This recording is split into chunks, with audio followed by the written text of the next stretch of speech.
को कैसे प्राप्त करें उसके बारे में ज्ञान था। और अध्याय 8 में भगवान श्री कृष्ण ने जो भगवत प्राप्ति का ज्ञान, भगवत ज्ञान दिया, उसको जीवन में उतारना, वो हमने समझा था। अध्याय 8 में भगवत प्राप्ति और 7 में भगवत ज्ञान। ठीक है, शुरू करते हैं भगवान के आह्वान मंत्र से। ओम नमो भगवते वासुदेवाय।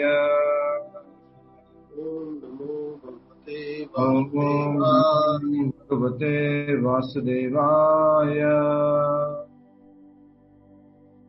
ओम नमो भगवते वासुदेवाय। मुखं करोति वाचालं पंगुं लंघयते गिरिं यत्कृपातमहं वन्दे श्रीगुरुदीनतारिणं परमानन्दमाधवं श्रीचैतन्यमीश्वरम्। Hare Krishna. Welcome back all the devotees. सभी का एक बार फिर से बहुत हृदय स्वागत है। आज की कथा श्री धाम वृंदावन से हो रही है और आज हम अध्याय 9 समझने का शुभारंभ कर रहे हैं। 9 में आज पहला श्लोक समझेंगे।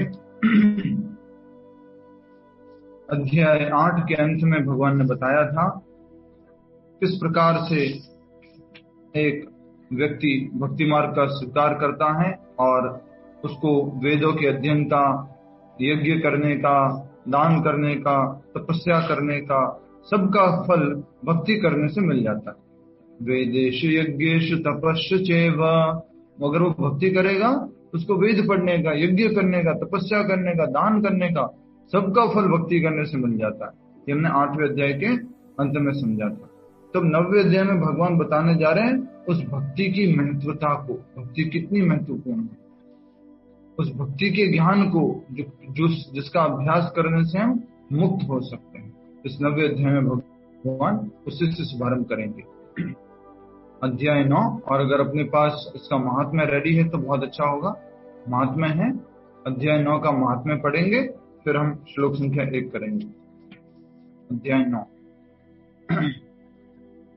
आप सभी लोग जानते हैं जितने भी महात्म्य हैं, महात्म्य का मतलब समझते हैं स्वाति जी? हरे कृष्णा। महात्म्य का मतलब क्या होता है? इम्पोर्टेंस। इम्पोर्टेंस, क्या बात है। हमको इम्पोर्टेंस समझ में आ रही है गीता की? इतने दिन से छुट्टी मार के ठीक है प्रभु जी, आप स्पेशल क्लास लिखते हैं ना, तो फिर लगता है आज तो गीता नहीं है तो चलेगा। अच्छा, ओके, गुड। तो ये भगवत गीता के 9वें अध्याय का महात्म्य समझ रहे हैं कि ये 9वां अध्याय कितना महत्वपूर्ण है। और ये जितने भी महात्म्य हैं इसकी चर्चा किस किस के बीच में हुई है? श्री शिव जी के बीच में, महादेव जी के बीच में और उनकी पत्नी पार्वती जी के बीच में, इन दोनों के बीच में चर्चा हुई है इसकी। तो देखिए क्या कहते हैं, मैं पढ़ रहा हूं, ध्यान से सुनिएगा और देखिएगा स्क्रीन पे। महादेव जी कहते हैं, पार्वती अब मैं आदर पूर्वक 9वें अध्याय के महात्म्य का वर्णन करूंगा, तुम स्थिर होकर सुनो। देखिए पार्वती जी को भी किसने बोला था? शिव जी ने। क्या बोला? स्थिर होकर के सुनो। तो हमें भी स्थिर होकर सुनना चाहिए। ठीक है। नर्मदा के तट पर महिष्मती नामक एक नगरी है। वहां माधव नाम के एक ब्राह्मण रहते थे जो वेद वेदांगों के तत्वज्ञ और समय समय पर आने वाले अतिथियों के प्रेमी थे। माधव नामक के एक ब्राह्मण, उन्होंने विद्या के द्वारा बहुत धन कमाकर एक महान यज्ञ का अनुष्ठान आरंभ किया। उस माधव नामक ब्राह्मण ने उस यज्ञ में बलि देने के लिए एक बकरा मंगाया गया। ठीक है। जब उसके शरीर की पूजा हो गई तब सबको आश्चर्य में डालते हुए उस बकरे ने हंसकर उच्च स्वर से कहा, बकरा ने बोलना शुरू किया, ब्राह्मण, इन बहुत से यज्ञों द्वारा क्या लाभ है? इनका फल तो नष्ट हो जाने वाला है तथा ये जन्म, जरा और ये मृत्यु के भी कारण हैं। ये यज्ञ से जो है तुम्हें भौतिक फल तो मिलेंगे लेकिन तुम्हें मुक्ति नहीं मिलने वाली। बार बार ये जन्म मृत्यु के चक्कर में तुम्हारे आने के कारण बन जाते हैं अगर तुम यज्ञ करते हो तो। यहाँ सब करने पर भी मेरी जो वर्तमान दशा है इसे देख लो।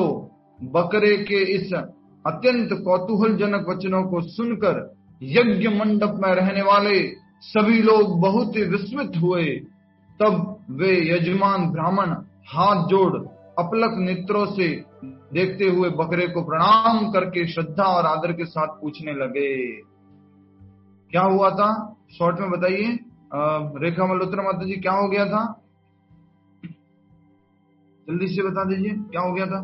वो बकरे को उसकी बलि देना चाहते थे और बकरे का बहुत ज्ञान था उसको, और उन्होंने कहा कि मेरे जैसी आपकी दुर्गति होगी, ऐसा मत करो।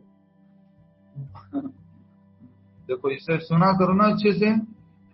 बकरे का जब बलि चढ़ाने के लिए लेके आए, उसको बढ़िया से पूजा वगैरह कर दी, तो बकरा जोर से कुछ बोलने लगता है। और वो क्या बोलता है कि तुम्हें इन यज्ञों से क्या लाभ, इनका फल तो नष्ट हो जाएगा और ये यज्ञ तुम्हारे जन्म मृत्यु के कारण बनेंगे। यह सब कहने पर भी मेरी वर्तमान दशा जो है इसे देख लो। ये मैं बार बार इन जन्म मृत्यु के चक्कर में आ रहा हूँ, तुम भी जन्म मृत्यु के चक्कर में आ रहे हो। ऐसे शब्द सुनने पर उस ब्राह्मण ने बकरे को प्रणाम करके पूछा। क्या पूछा देखिए।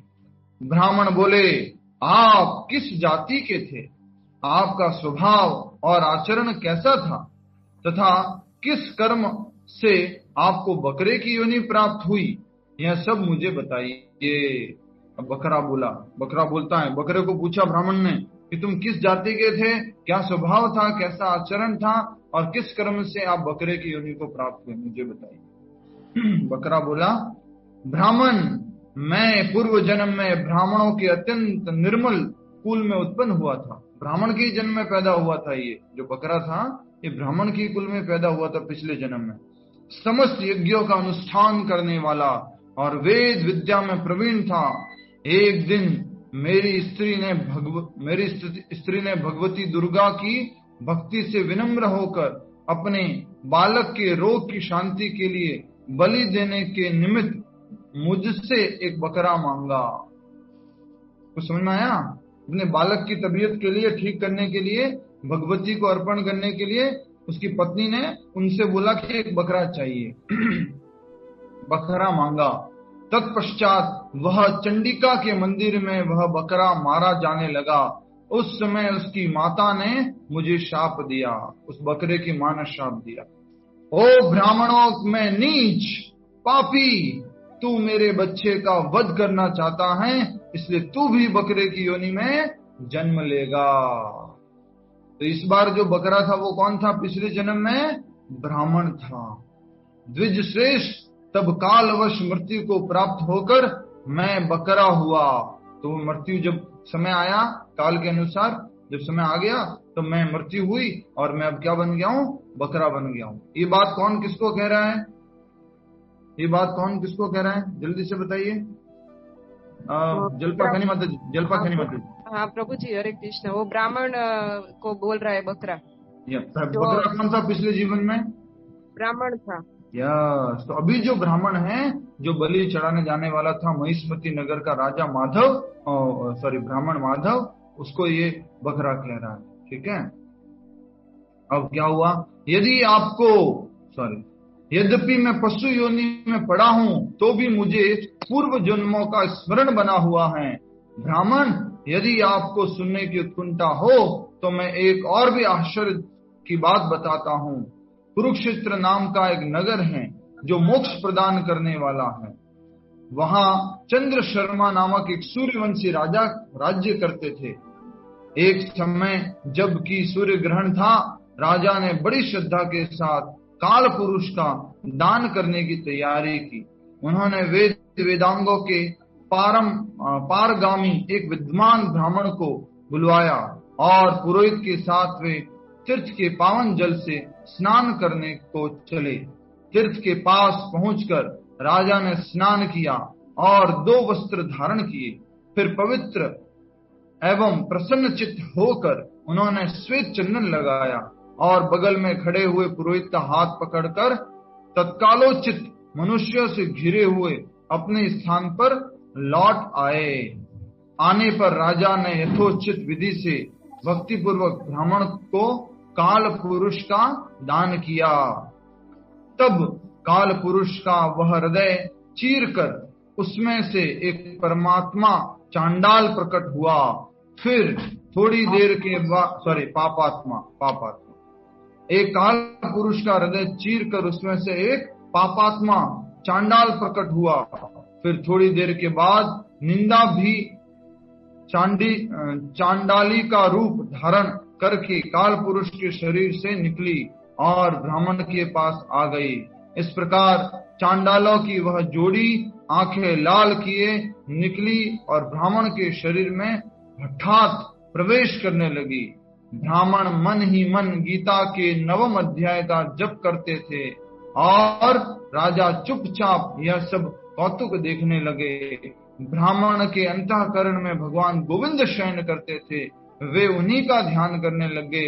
ब्राह्मण ने जब गीता के 9वें अध्याय का जप करते हुए, जिसको हम पढ़ रहे हैं, ब्राह्मण ने गीता के 9वें अध्याय का जप करते हुए अपने आश्चर्यभूत भगवान का ध्यान किया, उस समय गीता के अक्षरों से प्रकट हुए विष्णु दूतों द्वारा पीड़ित होकर वे दोनों चांडाल भाग चले। तब 9वें अध्याय का जब उच्चारण किया तो वहां पर विष्णु दूत प्रकट हुए और वो चांडाल वहां से चले गए। उनका उद्योग निष्फल हो गया। इस प्रकार इस घटना को प्रत्यक्ष देखकर राजा के नेत्र आश्चर्य से चकित हो उठे। उन्होंने ब्राह्मण से पूछा, विप्रवर, इस महाभयंकर आपत्ति को आपने कैसे पार कर लिया? आप किस मंत्र का जप तथा किस देवता का स्मरण कर रहे थे? तब वह पुरुष तथा स्त्री कौन थी? वे दोनों कैसे उपस्थित हुए? फिर वे कैसे शांत हो गए? यह सब मुझे बताइए। अब ये कौन बोल रहा है? ये राजा बोल रहे हैं कुरुक्षेत्र के अंदर, ब्राह्मण से पूछ रहे हैं। और ब्राह्मण ने 9वां अध्याय का जप किया था। ये पूरी कहानी कौन बता रहा है? ये बकरा बता रहा है, माधव नामक ब्राह्मण को। ब्राह्मण ने कहा, राजन, चांडाल रूप धारण करके भयंकर पाप भी प्रकट हुआ था।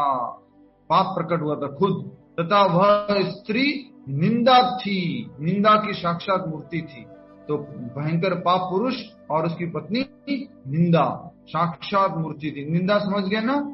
निंदा समझना है? हाँ, निंदा करना, बुराई करना। मैं इन दोनों को ऐसा ही समझता हूँ। उस समय मैं गीता के 9वें अध्याय के मंत्रों की माला जपता था। उसी का महात्मा है कि सारा संकट दूर हो गया।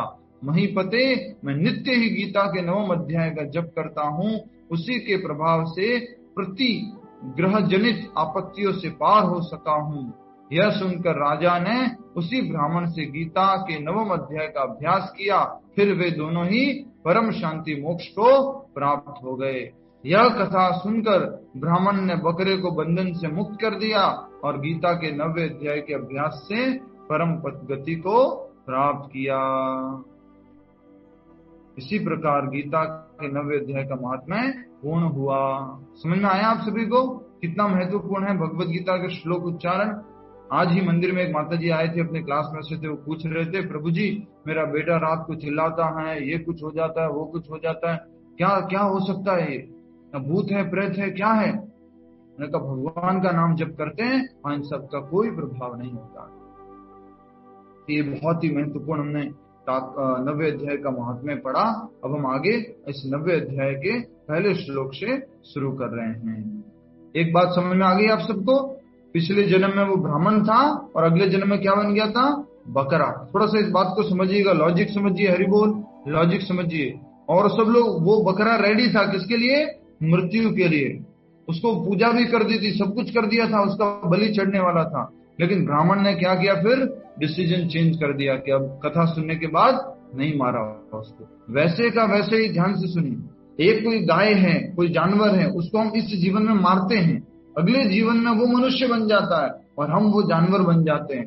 तो उस व्यक्ति के पास, उस गाय के पास, उसके पास चांस होता है हमें मारने का। लेकिन अगर मनुष्य है तो उसके अंदर फ्री विल भी है कि मैं दोबारा इस पाप में फंसूं या मुक्त हो जाऊं। ये पॉइंट को याद रखिए, नहीं तो ये चक्कर कभी खत्म नहीं होगा। इस जन्म में वो जो गाय था, अगले जन्म में मनुष्य, उस जन्म में जो मनुष्य था, इस जन्म में गाय, फिर से अगले जन्म में वो गाय, फिर वो मनुष्य, फिर गाय, फिर मनुष्य। चक्कर कभी खत्म नहीं होगा। चक्कर कब खत्म हो सकता है? जब वो मनुष्य योनि में है। मनुष्य योनि में ये चक्र को खत्म करना संभव है। आइए, तो ये अध्याय 9 जिसका नाम है परम गुह्य ज्ञान, इंग्लिश में बोलते हैं मोस्ट कॉन्फिडेंशियल नॉलेज। संस्कृत नाम कौन बताएगा? पहले हम सबके नाम नोट कर चुके हैं। हिंदी में नाम है परम गुह्य ज्ञान, इंग्लिश में नाम है the most confidential knowledge. Sanskrit में नाम क्या है? इसको मालूम है बता दीजिए, समय का सेविंग करते हुए। राज विद्या राज गुह्य योग। यस, राज विद्या राज गुह्य योग, राज विद्या राज गुह्य योग। एक बार और बोल देता हूं, राज विद्या राज गुह्य योग। ठीक है, ये है भगवत गीता के 9वें अध्याय का नाम। 8वें अध्याय में हमने समझा था भगवत प्राप्ति के बारे में और अलग अलग समय में शरीर त्याग करने के बारे में। वो सब किसके लिए था? एक अष्टांग योगी के लिए था। भक्त कभी भी परवाह नहीं करता है कि शरीर कब त्यागना है, किस समय में त्यागना है। तो बस भगवान का नाम जप करता रहता है, कीर्तन करता रहता है, वही उसका तरीका होता है इस जगत से मुक्त होने का। श्लोक संख्या 1 अध्याय 9 भगवान श्री कृष्ण स्वयं बोल रहे हैं। पिछले अध्याय में भी भगवान ही बोल रहे थे, इसलिए यहाँ पर लिखा हुआ है श्री भगवान उवाच, वहीं से कंटिन्यू हो रहा है। सुनीता जैन माता जी मेरे पीछे श्लोक का उच्चारण कीजिए। श्री भगवान वाचा, श्री भगवान वाचा, इदं तु ते गुह्यतमम्, इदं तु ते गुह्यतमम्, प्रवक्ष्यामि अनसूयवे, प्रवक्ष्याम्यनसूयवे, ज्ञानं विज्ञानं सहितं, ज्ञानं विज्ञानं सहितं, यज्ञात्वा मोक्षशय शुभात्। सच्ची रोड बाईपास रोड है इसका। एक बार फिर से, श्री भगवान वाचा, श्री भगवान वाचा, इदं तु ते गुह्यतमम्, इदं तु ते गुह्यतमम्, प्रवक्ष्यामि अनसूयवे, पश्याम्यनसूयवे, ज्ञान विज्ञान सहितं, ज्ञान विज्ञान सहितं, यज्ञात्वा मोक्षशय शुभात्। यज्ञात्वा मोक्षस्य शुभातः। क्या हो गया? पहली बार में तो आपने अच्छे से बोला था, दूसरी बार में गड़बड़ कैसे हो गया? दूसरी बार में इम्प्रूवमेंट होता है।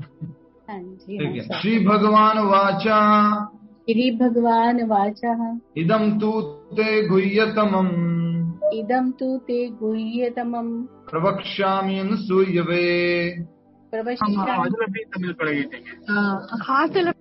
प्रवक्ष्याम्यनसूयवे। जयलक्ष्मी माता जी आपका माइक अनम्यूट हो जाता है किसी कारणवश, शायद आप बाहर हैं, ऐसा कुछ है तो उसको देखिएगा। जयलक्ष्मी माता जी, हाँ जी। श्री भगवान वाचा में पढ़ रहा हूँ, आप साथ में मेरे, सब लोग मेरे साथ में पढ़ लीजिए। म्यूट ऑल कर दीजिए, मतलब म्यूट ऑल। श्री भगवान वाचा, इदं तु ते गुह्यतमम्, प्रवक्ष्यामि अनसूयवे, ज्ञान विज्ञान सहित। हरे कृष्णा प्रभु, आप भी म्यूट हो जाएंगे। अच्छा जी, होंगे, ठीक है, कोई बात नहीं। तो भगवान कृष्ण स्वयं बोल रहे हैं श्लोक को। 2-3 शब्दों की तरफ ध्यान दीजिए। सबसे पहला लास्ट वाला शब्द क्या है? मोक्ष से अशुभात। उसके बीच में सबसे ऊपर वाली लाइन में लास्ट वाला शब्द कौन सा है? अनुसूयवे। और बीच में शब्द कौन सा है? पहली लाइन के गुह्यतमम्। और सेकंड लाइन के स्टार्टिंग शब्द क्या है? ज्ञान विज्ञानम। तो ये सब इंपॉर्टेंट शब्द हैं। अब इसमें श्लोक, हर एक अध्याय का पहला श्लोक तो आपको याद करना चाहिए। अगर पूछा जाए कि 9वें अध्याय की शुरुआत कहां से होती है? श्री भगवान वाचा, इदं तु ते गुह्यतमम्, प्रवक्ष्यामि अनसूयवे। ठीक है, ठीक है, आगे बढ़े। सभी लोग डिवोटी तैयार हैं? हरि बोल, एक बार हरी झंडी दे दीजिए सभी लोग। यस, नो, हरि बोल, या ठीक है। शब्दार्थ। श्री भगवान वाचा, श्री भगवान ने कहा, इदम इस, तू लेकिन, ते तुम्हारे लिए, गुह्यतमम् अत्यंत गुह्य, प्रवक्ष्यामि कह रहा हूं। प्रवक्ष्यामि का अर्थ क्या है? कह रहा हूं, भगवान कह रहे मैं कह रहा हूं। अनुसूयवे, रिपीट कीजिए शब्दों को आप लोग। कौन रिपीट करेगा? विजय जैन मत जी। अनुसूयवे, ईर्ष्या न करने वाले को। अनुसूयवे, ईर्ष्या न करने वाले को। ये शब्द को याद रखना। इस अध्याय के जो पहला शब्द है वो यही है, अनुसूयवे, इसमें इंपॉर्टेंट शब्द के रूप में। तो अनुसूयवे, ईर्ष्या न करने वाले को। नेक्स्ट, ज्ञानम, ज्ञान को। विज्ञान, अनुभूत ज्ञान। सहितम, सहित, यह जिसे ज्ञात्वा, जानकर, मोक्ष से मुक्त हो सकोगे, अशुभात, इस कष्टमय संसार से। बहुत सुंदर बात बोल रहे हैं। अच्छा, एक बात बताइए, हमने 8वें अध्याय के कौन से श्लोक में समझा था कि ये जगत जो है वो बहुत कष्टमय है? कौन से नंबर का श्लोक था 8वें अध्याय?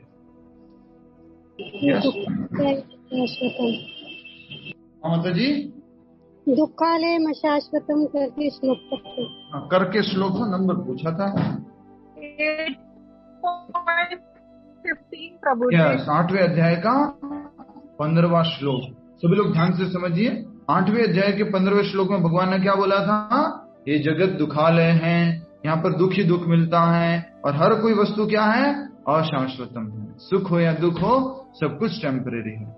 अब हम इसी बात से आगे समझ रहे हैं आज के श्लोक से, कि इस कष्टमय संसार से मुक्त हो सकते हैं ज्ञान विज्ञान सहितम मोक्ष से अशुभात। अशुभात किसको बोला गया है? स्वाति जी, अशुभात किसको बोला है? फिर से आपको पूछ रहे हैं अशुभात। सभी लोग वीडियो ऑन करके बोले प्लीज, बैठिए वीडियो ऑन करके। अशुभात, हरे कृष्णा जी। हाँ, कष्टमय संसार, इस संसार को बोला है, ये भौतिक संसार को अशुभात बोला है। शुभ नहीं है। यहाँ पर सब कुछ कैसा होता है? अशुभ होता है, खराब होता है, कष्टमय होता है, और अशुभ होता है तो हमें दुख होता है। तो ये जगत ही ऐसा है। इस जगत में कुछ भी शुभ नहीं है। हर कुछ समय में कुछ न कुछ सूचना मिलती है, वो चले गए, वो बीमार हैं, उनकी तबीयत ज्यादा खराब है, छोटे बच्चे थे या ये उम्र के थे, वो ऐसे थे, कुछ न कुछ अशुभ खबर ही मिलती रहती है। पड़ोस में ऐसा हो गया, भारत और पाकिस्तान के बीच में ऐसा हो गया, हिंदू और मुस्लिम के बीच में ऐसा हो गया। हर समय कुछ न कुछ अशुभ सुनने को मिलता है इस जगत में। इस जगत का नाम है अशुभात। ठीक है, अब मैं अनुवाद पढ़ रहा हूं, अनुवाद को दोहराइए। आप में से सुषमा तिवारी माता जी, मैं बोलता हूं, मेरे पीछे रिपीट कीजिए। श्री भगवान ने कहा, श्री भगवान ने कहा, हे अर्जुन, हे अर्जुन, चूंकि तुम मुझसे कभी ईर्ष्या नहीं करते, इसलिए मैं तुम्हें यह परम गुह्य ज्ञान तथा अनुभूति बतलाऊंगा,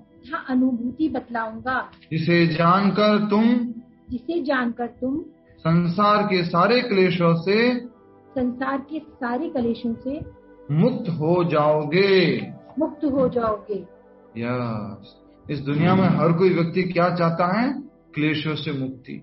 हर कोई व्यक्ति यही चाहता है।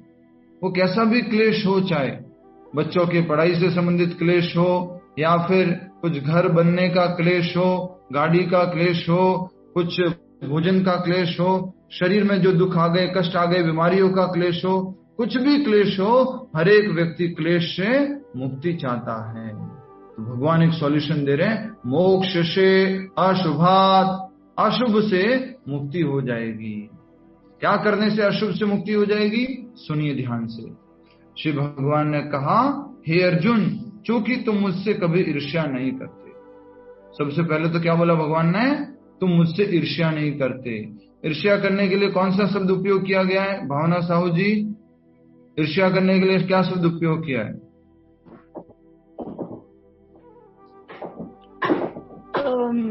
प्रवक्ष्या। सॉरी बताया था, ठीक है, कौन बताएगा? अनुसूयवे, बहुत सुंदर। तो एक तो अनुसूयवे, अनुसूय मतलब क्या है? असूय। असूय का मतलब होता है ईर्ष्या करने वाला। और अनुसूय का हाँ माता जी। पर अर्जुन क्यों ईर्ष्या करेंगे कृष्ण भगवान? आ रहे हैं ना सब बातों के टॉपिक पे आएंगे। इसमें बहुत अच्छा प्रश्न पूछा, अर्जुन क्यों ईर्ष्या करेंगे। तो भगवान बोल रहे हैं अनुसूय वे, तुम मुझसे ईर्ष्या नहीं करते हो, इसलिए मैं तुम्हें क्या दे रहा हूं, एक गुह्य ज्ञान दे रहा हूं। ओनली ज्ञान दे रहा हूं क्या? भगवान ने क्या बोला दूसरा शब्द? ज्ञान विज्ञान सहितम। सभी लोग ऐसे करो, इशारा करो प्लीज, इशारा। ज्ञान विज्ञान सहितम, ये ज्ञान है और विज्ञान है और सहितम मैं तुम्हें दे रहा हूं। कई बार हम बच्चों को भी ऐसे बोलते हैं, देख बेटा, एक तो होता ओनली ज्ञान, एक होता अनुभूत किया हुआ ज्ञान। तो हम जीवन में आज इतनी उम्र जिए हैं, घाट घाट का पानी पिया है, अलग अलग रोटियां तोड़ी हैं, तो तुम्हें कुछ बता रहे हैं, समझ लो, राइट।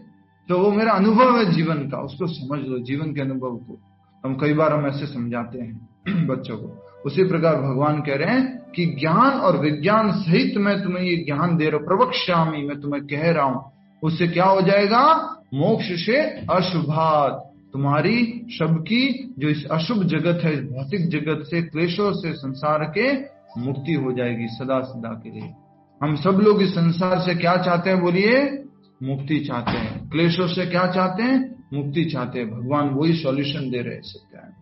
अब जल्दी से बताइए क्या कारण है भगवान श्री कृष्ण अर्जुन को ये ज्ञान विज्ञान दे रहे हैं? सुधा अग्रवाल माता जी, भगवान श्री कृष्ण अर्जुन को ये किस कारण से ये ज्ञान दे रहे हैं? अर्जुन की क्या इसमें पात्रता थी? अर्जुन उनका परम शिष्य और मतलब परम शिष्य। आज के श्लोक के अनुसार अर्जुन की क्या पात्रता थी? रुक जाइए रुक जाइए रुक जाइए रुक जाइए रुक जाइए रुक जाइए, जिनसे पूछा जा रहा है उनको उत्तर देने दीजिए। यस माता जी, ईर्ष्या नहीं करता था कभी भी। यस, अनुसूय वे, वो ईर्ष्या नहीं करता था। इस कारण से भगवान श्री कृष्ण अर्जुन को ये ज्ञान दे रहे हैं। इसको हम समझेंगे। सेम बात भगवान श्री कृष्ण ने 4 अध्याय के 3 श्लोक में बोली थी, इसी तरह की बात कि मैं तुम्हें ये ज्ञान क्यों दे रहा हूं। कौन बताएगा जल्दी से? फास्ट 4.3 संगीता मूलेवा माता जी, फास्ट। चेती भक्तोसी में सखा चेती। यस, संगीता माता जी से पूछा, माता जी का अपॉर्चुनिटी खो दी। 4.3 में भगवान श्री कृष्ण क्या बोलते हैं? 4 अध्याय के 3 श्लोक में देखिए, सेम इसी तरह की बात है। कनेक्ट करना जरूरी है, इसलिए हम थोड़ा सा इसके ऊपर फोकस कर रहे हैं। 4.3 में भगवान बोल रहे हैं, स एवं मया तेद्य योग प्रोक्ता पुरातनः भक्तोसी में सखा चेती रहस्यम है एत उत्तमम। ये रहस्य, यहाँ शब्दों को नोट कीजिए। यहाँ भगवान क्या बोल रहे हैं? रहस्य। मैं तुम्हें ये रहस्यमय ज्ञान दे रहा हूं, 4 अध्याय का ज्ञान, जो तुम्हें क्या कराएगा? मुक्ति दिलाएगा। लेकिन इस ज्ञान को इसलिए तुम्हें दे रहा हूं क्योंकि तुम मेरे क्या हो? भक्त और सखा हो। भक्त मतलब भक्त हो गया, सखा मतलब सखा हो गया, ठीक है। तो अर्जुन तुम मेरे फ्रेंड भी हो और डिवोटी भी हो। अब भगवान आज के श्लोक में क्या करें? गुह्यतमम, सुपरलेटिव डिग्री आ गई। गुह्य, गुह्यतर और गुह्यतमम। वो क्या होता है? Good, better and best, right? ऐसे होता है क्या? Good, better, best. तो भगवान श्री कृष्ण करें गुह्यतमम, टॉप मोस्ट सीक्रेट ज्ञान दे रहा हूं। और आज के श्लोक का टाइटल क्या दीजिए, बताइए? आज के श्लोक का टाइटल क्या था? नैना पटेल माता जी कुछ तो बोलो, इतने सारे प्रश्न पूछ लिए। प्रभु जी मैंने नहीं लिखा है आज का टाइटल नहीं लिखा, ओके, बहुत अच्छा। ज्ञान प्राप्त करने की परम गुह्य ज्ञान को प्राप्त करने की पात्रता। पात्रता का मतलब समझते हैं? क्वालिफिकेशन। तो क्वालिफिकेशन क्या थी? अनुसूय वे। अब हमारे सबके मन में कुछ प्रश्न आते हैं कि अर्जुन कैसे भगवान से असूय था या वो ईर्ष्या करता था? अर्जुन तो बिल्कुल ईर्ष्या नहीं करता था। लेकिन हम सब लोग इस जगत में जो हैं, ये जो शरीर धारण किए, ये हम सब लोग भगवान से ईर्ष्या करने के कारण किए। जब भगवान के धाम में थे हम, गोलोक वृंदावन धाम में, तब हमें भगवान से क्या हो गई थी? ईर्ष्या हो गई थी। और उस कारण से भगवान ने फिर हमें इस भौतिक जगत में भेज दिया है। अभी भी हम भगवान से ईर्ष्या करते हैं। बहुत सारे लोग ईर्ष्या करते हैं। मंदिर इतना बड़ा क्यों बनाना है? भगवान को क्यों चाहिए? वो उनको इतना बड़ा बड़ा 56 भोग क्यों लगाते हैं? वो भूखा है क्या? अनुसूय असूयवे, क्या करते हैं? ईर्ष्या करते हैं। कृष्ण भगवान को इतना सुंदर श्रृंगार क्यों करते हैं, इतना पैसा क्यों खर्च करते हैं प्रोग्राम में? असूय, बहुत ज्यादा ईर्ष्या करते हैं। ये सब लक्षण हैं। इसको हम और अच्छे से समझेंगे। थोड़ा सा तात्पर्य बड़ा है, इसलिए आज एक पूरा करने की पूरी कोशिश है मेरी, बट लगता नहीं है, क्योंकि आज हमने थोड़ा सा इसका महात्म्य भी पढ़ा था, जो इम्पोर्टेंट था, ब्राह्मण की कथा, जिसमें वो बकरा जो है ज्ञान देता है। एक बार फिर से अनुवाद पढ़ रहा हूं, ध्यान दीजिए। और शब्दों, जो श्लोक के शब्द है, टुकड़े टुकड़े में आप समझ ही गए। गुह्यतमम, अनुसूयवे, ज्ञान विज्ञान, मोक्ष से अशुभात, ये शब्द है अलग अलग। तो आज के श्लोक के जो मुख्य शब्द यही हैं, वो पहले से शुरू से करना। इदम तू ते गुह्यतमम, इदम तू ते गुह्यतमम, ये आपका संस्कृत शब्द में इंपॉर्टेंस में लिख सकते हैं। और याद रखने के लिए अनुसूयवे। अनुवाद, श्री भगवान ने कहा, हे अर्जुन, चूंकि तुम मुझसे कभी ईर्ष्या नहीं करते, इसलिए मैं तुम्हें यह परम गुह्य ज्ञान तथा अनुभूति बतलाऊंगा। अनुभूति किसको बोला है? यस, जल्दी बोलो, फास्ट। अनुभूति किसको बोला है? एक्सपीरियंस, विज्ञान। ज्ञान को, नॉर्मल ज्ञान को क्या बोला? परम गुह्य ज्ञान। और उसी का जो एक्सपीरियंस हो चुका, अनुभूत हो चुका, उसको क्या बोला है? विज्ञान बताऊंगा, जिसे जानकर तुम संसार से सारे क्लेशों से मुक्त हो जाओगे। संसार की सारी समस्याओं से, हर एक प्रकार के क्लेश से मुक्ति होने वाली है। कोई बता सकता है इसमें गुह्य क्या है, इतना सीक्रेट क्या है? थोड़ा सा हिंट दे दो आपको, हिंट दे देता हूं आपको। भगवान क्या बोल रहे मालूम है? पत्रम पुष्पम फलम तोयम यो में भक्त्या प्रयच्छति। थोड़ा प्रेम से पत्र पुष्प अर्पण कर दोगे, मैं स्वीकार कर लूंगा और तुम्हारी मुक्ति हो जाएगी। सोचो, इतना सिंपल है, ये सीक्रेट है।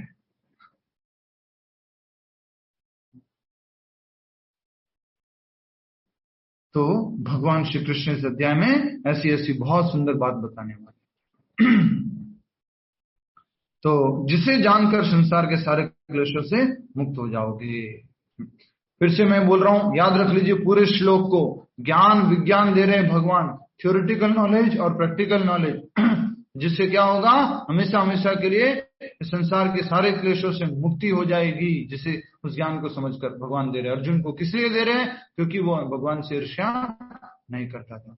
समझ गए ना? आजकल के कॉन्टेक्स्ट में अगर फादर बोलता है, टीचर बोलता है, मैनेजर बोलता है, हस्बैंड बोलता है या वाइफ बोलती है कि मैं मेरे एक्सपीरियंस से, मेरे अनुभव से आपको ये ज्ञान बता रही हूँ, मैं समझा रही हूँ, बोल रहा हूँ, वो ऐसा ऐसे इसलिए समझ जाओ।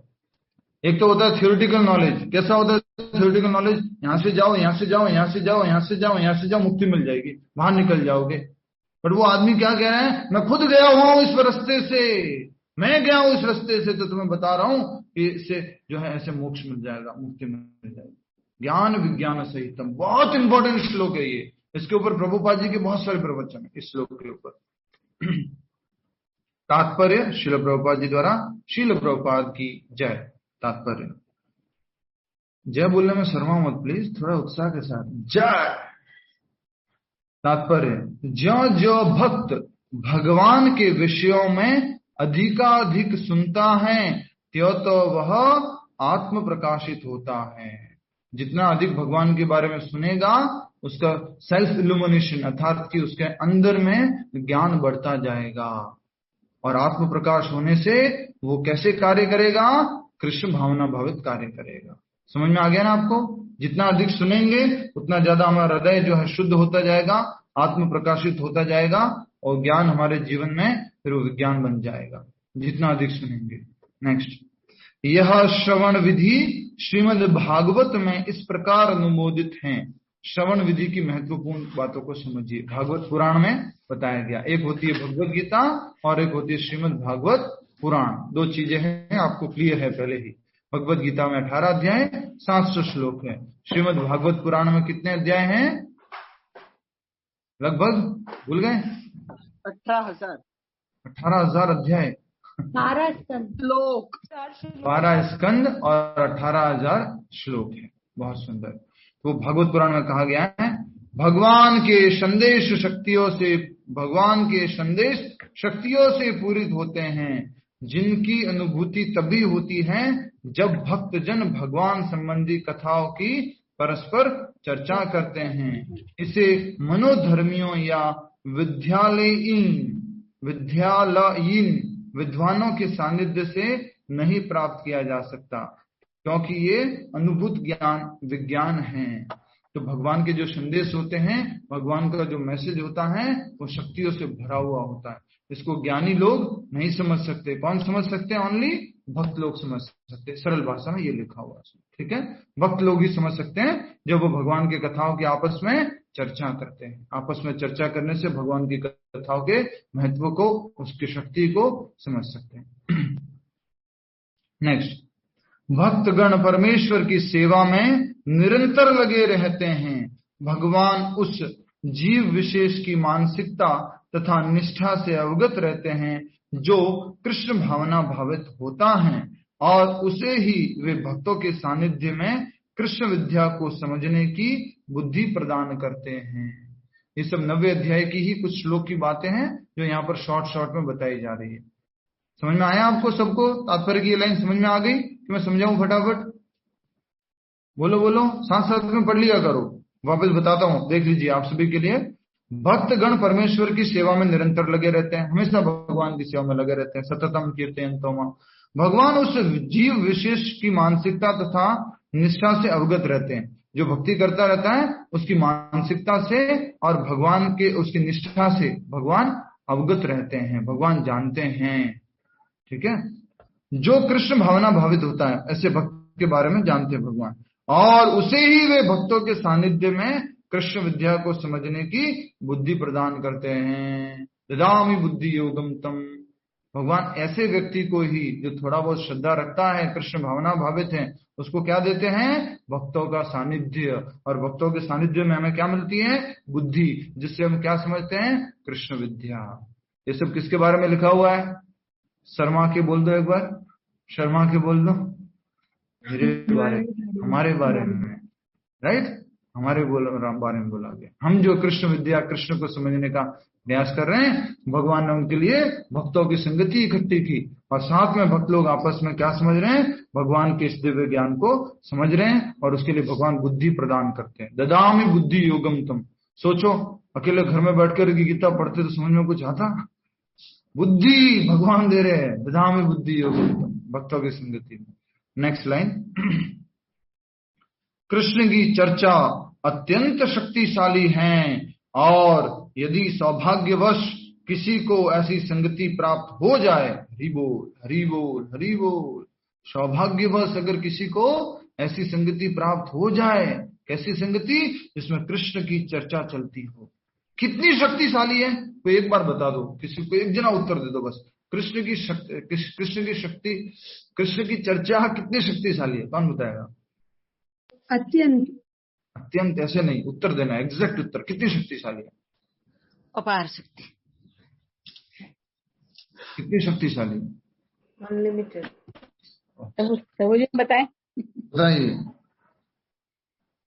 इसका साक्षात उदाहरण हम आपसे क्लास ले रहे हैं, और हमें आपके द्वारा ये सब प्राप्त माता जी, मैं कह रहा हूँ, ये कथा कितनी शक्तिशाली है, ये पूछना चाह रहे हैं हम।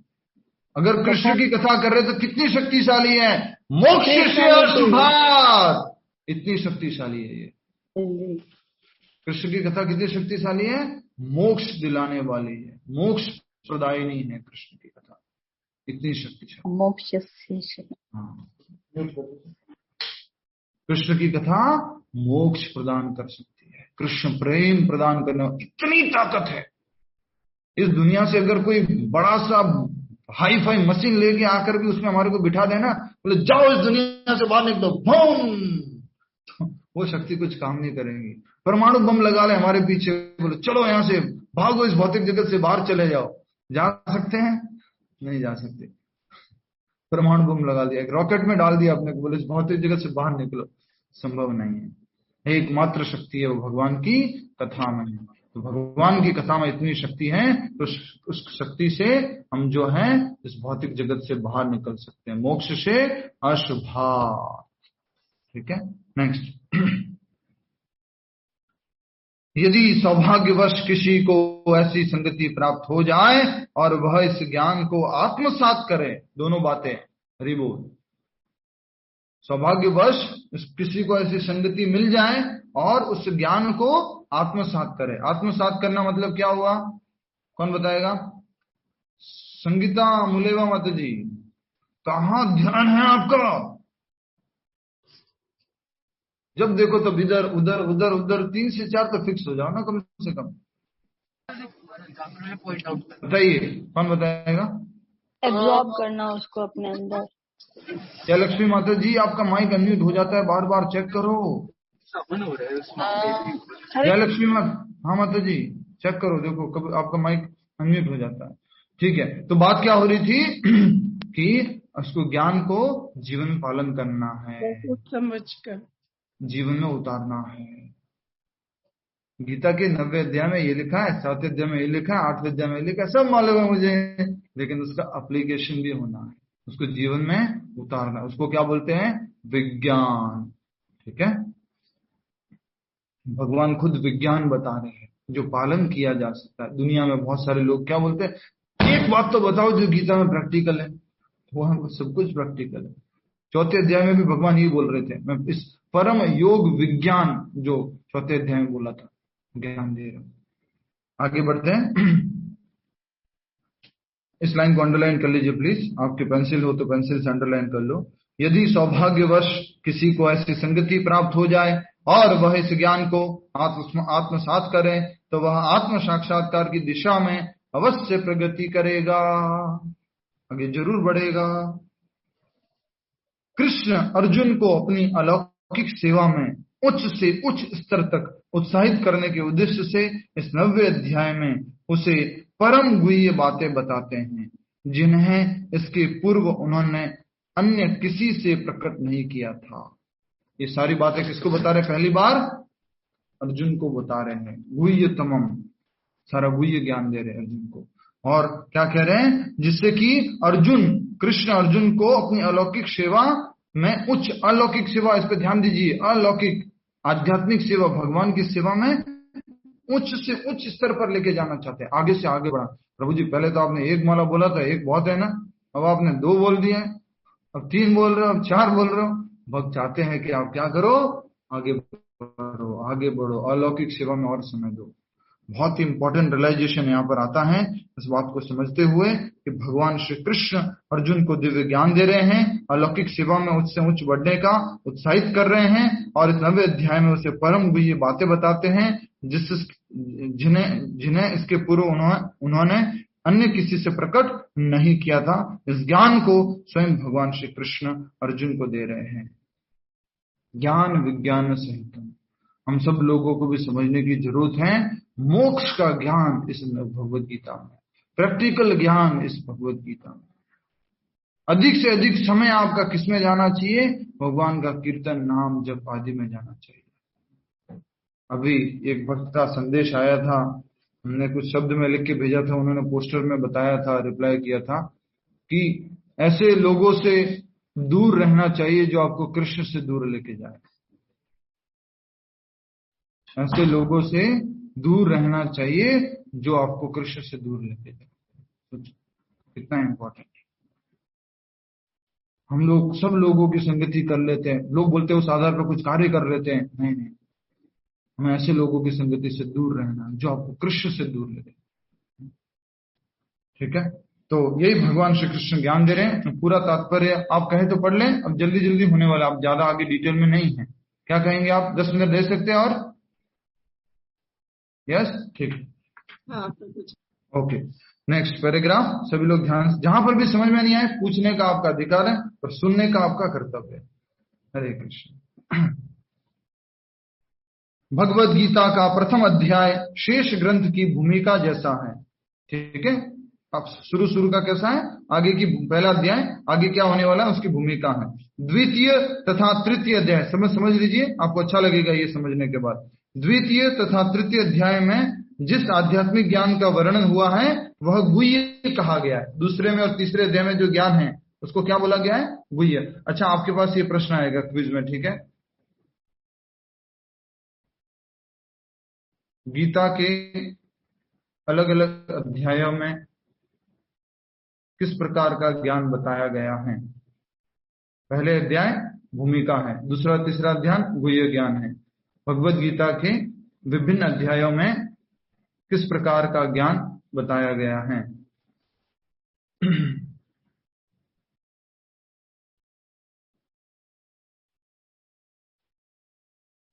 भगवत गीता के विभिन्न अध्यायों में किस प्रकार का ज्ञान बताया गया है। आपका उत्तर होगा पहले अध्याय में भूमिका, पहला अध्याय भूमिका जैसा है बाकी सारे अध्यायों से। दूसरा तीसरा अध्याय गुह्य ज्ञान है। और आगे क्या बताया जा रहा है, दूसरा तीसरा अध्याय हो गया तो गुह्य ज्ञान कहा गया है। 7वें तथा 8वें अध्याय में जिन विषयों की विवेचना हुई है वे भक्ति से संबंधित हैं और कृष्ण भावना पर प्रकाश डालने के कारण गुह्यतर कहे गए। 7वां और 8वां अध्याय क्या हो गया, गुह्यतर। डिग्री समझी थी ना हमने, गुह्य गुह्य गुह्यतर और गुह्यतम। ठीक है, 7वां और 8वां अध्याय गुह्यतर कहे गए क्योंकि उसमें किसके ऊपर विवेचना हुई है। खाली लिखने के लिए मत लिखना 7वां अध्याय 8वां अध्याय गुह्यतर है, क्यों है वो भी समझो। वो क्या है, जिन विषयों पर सूचना हुई है वो भक्ति से संबंधित। हंसो हंसो, थोड़ा खुश रहो। यस, गीता क्लास में खुश रहना है, आनंद रहना है। क्योंकि लिख लेते हैं बस बढ़िया से उत्तर देने के लिए, पर समझते नहीं है। पहले अध्याय में भूमिका है, दूसरे तीसरे अध्याय में क्या बताया है, गुह्य ज्ञान। क्यों, क्योंकि उसमें आत्मा से संबंधित बताया है, शरीर से संबंधित बताया है, थोड़ा भक्ति से संबंधित बताया, इसलिए वो गुह्य ज्ञान है। और 7वें और 8वें अध्याय में भक्ति के संबंधित ज्ञान बताया है। भगवान ने अपने खुद के बारे में बोला है, मैं भगवान ने खूब बोला है। इस कारण से ये ज्ञान क्या है, गुह्यतर ज्ञान है, 7वां 8वां अध्याय। किंतु 9वें अध्याय में तो अनन्य शुद्ध भक्ति का वर्णन हुआ है, फलस्वरूप यह परम गुह्य कहा गया है। 9वें अध्याय को परम गुह्य ज्ञान क्यों कहा जाता है, क्योंकि इसमें शुद्ध भक्ति का वर्णन हुआ है, प्रेमा भक्ति शुद्ध भक्ति का वर्णन हुआ है, इसलिए इसको क्या बोला जाता है, गुह्यतम। यह सुनीता जैन माता जी, क्या समझ में नहीं आया, आ गया? ठीक है, अब मैं एक इंपॉर्टेंट बात बताने जा रहा हूं जिससे आपको थोड़ा कुछ जीवन में तुरंत एक कॉन्टेक्स्ट में आ जाएंगे। ठीक है, हरि बोल, फास्ट उत्तर दीजिए। प्रश्न पूछ रहा हूं कदम्बरी माता जी से, ये भगवत गीता का ज्ञान कहाँ होता है, कहाँ बात बोल रहे हैं भगवान श्री कृष्ण? कृष्णा, कदम्बरी माता जी, भगवत गीता की चर्चा कहाँ हो रही है? भगवान श्री कृष्ण ये ज्ञान कहाँ पर बोल रहे हैं? नहीं मालूम है तो अनम्यूट करके बता दो। नहीं मालूम है प्रभु जी, मैं बताऊं? नहीं, एक मिनट रुक जाओ माता जी, जिनसे पूछ रहा हूं उनको बताओ ना। कदम्बरी माता जी अनम्यूट हो गया है, बोलो। अरे नहीं आ रहा तो बोल दो कि नहीं बता पाएंगे। ठीक है, अंकिता कृष्णा जी बोलिए। हरे कृष्णा प्रभु जी।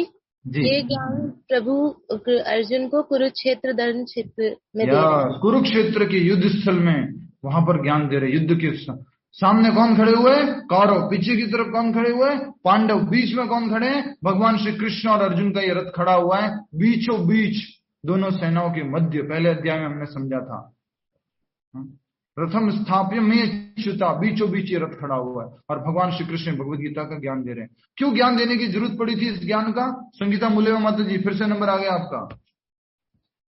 क्यों ज्ञान देने की जरूरत पड़ी अर्जुन को ये गीता का? बोलो।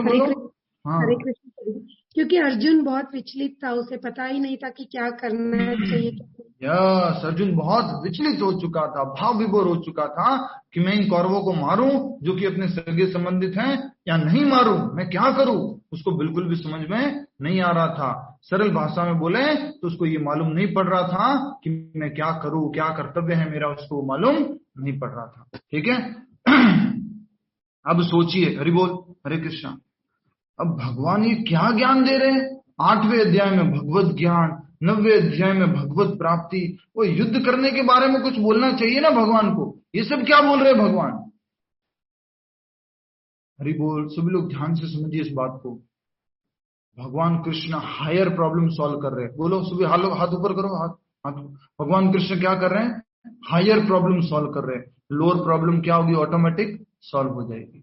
हायर प्रॉब्लम सॉल्व कर रहे हैं, लोअर प्रॉब्लम ऑटोमेटिक सॉल्व हो जाएगी।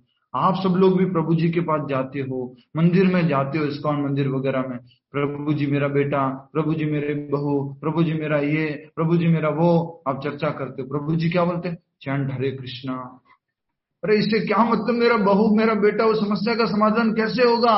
वो आपको हायर सॉल्यूशन दे रहे हैं, बड़ा सॉल्यूशन दे रहे हैं। ये जो टेम्पररी सॉल्यूशन है, टेम्पररी प्रॉब्लम है, हमेशा हमेशा के लिए मोक्ष से अशुभात, इन अशुभ प्रॉब्लम से हमेशा हमेशा के लिए मुक्ति हो जाएगी। तो भगवान श्री कृष्ण क्या क्या था, हायर प्लान। अर्जुन का थिंकिंग क्या था, छोटा सा कौरवों को मारना। भगवान ने क्या सॉल्व कर दिया, हायर प्रॉब्लम के अंदर छोटा प्रॉब्लम भी सॉल्व कर दिया। ये कुछ समझ में आया सबको? मैं स्पेशली आप लोगों के लिए बुला, ये कुछ समझ में आया आपको? यस और नो? जल्दी से इशारा करो, यस और नो। भगवान बड़ी प्रॉब्लम सॉल्व करने के लिए बोल रहे हैं, तो ऑटोमेटिकली छोटी प्रॉब्लम सॉल्व हो जाएगी। और बड़ी प्रॉब्लम बोलते बोलते भगवान क्या बोल रहे थे 8वें अध्याय में, मां मनुस्मर युद्धश्च, रिमेंबर मी एंड फाइट। मुझे मेरा स्मरण करते हुए युद्ध करो। तो हमें भी अपना कर्तव्य करना है। प्रॉब्लम्स है, दुनिया में कोई व्यक्ति नहीं है जिसके जीवन में समस्या नहीं। तो इन समस्याओं का समाधान कैसे होगा? भगवान श्री कृष्ण कह रहे हैं मेरा स्मरण करते हुए समस्याओं को हैंडल करो। और हायर सॉल्यूशन दे रहे हैं, वो क्या दे रहे हैं, हमेशा मेरा संकीर्तन करो, नाम जप करो, अनन्या चिंतन। हायर प्रॉब्लम जब सॉल्व हो जाएगी तो सब कुछ हमेशा हमेशा के लिए खत्म। बार बार ये जन्म मृत्यु का चक्र है ना, इससे मुक्त हो जाएंगे। बड़ा प्रॉब्लम है, वो बकरा बना ब्राह्मण, फिर ब्राह्मण बकरा बना, फिर ब्राह्मण बकरा, बकरा ब्राह्मण, चलता रहता है। हमेशा हमेशा के लिए मुक्ति हो जाती है अगर हम भगवान के इस सॉल्यूशन को स्वीकार करते हैं, अपने जीवन में उतारते हैं। इतना पावरफुल सॉल्यूशन है ये भगवान श्री कृष्ण का। तो वापस से आइए श्लोक के तात्पर्य की तरफ। पहले अध्याय में पूरी भगवद गीता की भूमिका, दूसरे और तीसरे अध्याय में भगवान ने एक आत्मा शरीर के विश्लेषक ज्ञान दिया है, इसके लिए उसको गुह्य ज्ञान बोलते हैं। 7वें 8वें अध्याय में भगवान ने खुद के बारे में और खुद को प्राप्त करने के बारे में ज्ञान दिया है। इस कारण से भगवान के उस ज्ञान को क्या बोला जाता है, गुह्यतर। और 9वें अध्याय में भगवान क्या देने वाले हैं, शुद्ध भक्ति का ज्ञान, प्योर भक्ति का ज्ञान, इसलिए इसको क्या बोला गया है, गुह्यतम। तो सोचिए सबसे टॉप मोस्ट सीक्रेट क्या है, जो भगवान का प्रेम भक्ति जो करना, वो सबसे बड़ा सीक्रेट है, वो सबसे बड़ा सीक्रेट है। थोड़ा सा हंसा दूं मैं आपको, थोड़ा सा हंसा दूं ना। स्टोरी टाइम, बहुत दिन हो गया, छोटी सी 1 मिनट वाले story time, smile please, Hari बोल। तो एक बार एक आईएएस ऑफिसर था, और वो आईएएस ऑफिसर प्राइम मिनिस्टर के साथ काम करता था। प्राइम मिनिस्टर के साथ काम करता, तो प्राइम मिनिस्टर के पास जो है ना सूचना रहती थी कि न्यूक्लियर बॉम्ब कहाँ रखा हुआ है। थोड़ा सा हंसने के लिए है, अदरवाइज विनोद के लिए थोड़ा सा, न्यूक्लियर बॉम्ब कहाँ रखा हुआ है। तो एक फाइल थी, उसका नाम था टॉप सीक्रेट डॉक्यूमेंट, TSD। उस फाइल का नाम क्या था, टॉप सीक्रेट डॉक्यूमेंट। और वो व्यक्ति था ना, वो प्राइम मिनिस्टर का ऑफिसर, साथ में उनका ऐसे फाइल को ऐसे लेके चलता रहता था, TSD, top secret TSD, top secret document लेके। सब लोग बोलते थे कितना बड़ा आईएएस ऑफिसर है, और आईएएस प्राइम मिनिस्टर के साथ काम करता है, कितनी बड़ी बात है ये तो। और साथ ही साथ इसके पास ये न्यूज है कि न्यूक्लियर बॉम्ब कहाँ रखा हुआ है, और उस फाइल के अंदर मालूम है कि उस न्यूक्लियर बॉम्ब को फोड़ने का पासवर्ड कहाँ रखा हुआ है, वो उसके एक और वो उसकी जगह वो कहाँ रखा हुआ है, वो उसको टॉप सीक्रेट मालूम है उसको। कितना बड़ा आईएएस ऑफिसर कितना खुश होगा ना, उसको इतना बड़ा सीक्रेट मालूम है, वो बहुत खुश होगा कि न्यूक्लियर बॉम्ब कहाँ रखा हुआ है, उसका पासवर्ड कहाँ रखा हुआ है, कितनी खुशी हो रही होगी। उससे किसी ने पूछा कितने खुश होंगे ना आपको टॉप सीक्रेट डॉक्यूमेंट रखते हो आप। वो क्या बोलता है मालूम है, पसीना छूटता है एवरीडे, रात को नींद नहीं आती। Top secret document, nuclear bomb कहाँ रखा हुआ, उसका पासवर्ड का नींद नहीं आती है। किसी ने पूछ लिया आप तो एक्सटेसी में होंगे ना, भारत के प्राइम मिनिस्टर के साथ काम करता हूं, मेरे पास TSD है, हरी बोल, एक्सटेसी आ रही होगी ना। वो क्या बोलता है मालूम है, मेरी ऐसी तैसी हो रही है, एक्सटेसी नहीं हो रही है।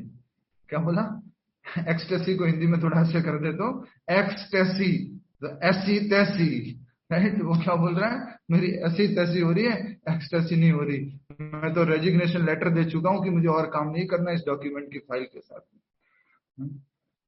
तो एक्सटेसी कहां आएगी? तो एक्सटेसी आती है जब एक गोप बालक दूसरे गोप बालक से बोलता है, सर टॉप सीक्रेट डॉक्यूमेंट। बोला क्या लिखा है? कल गोपिका इस रास्ते से जा रही है, मटका वहां फोड़ना है।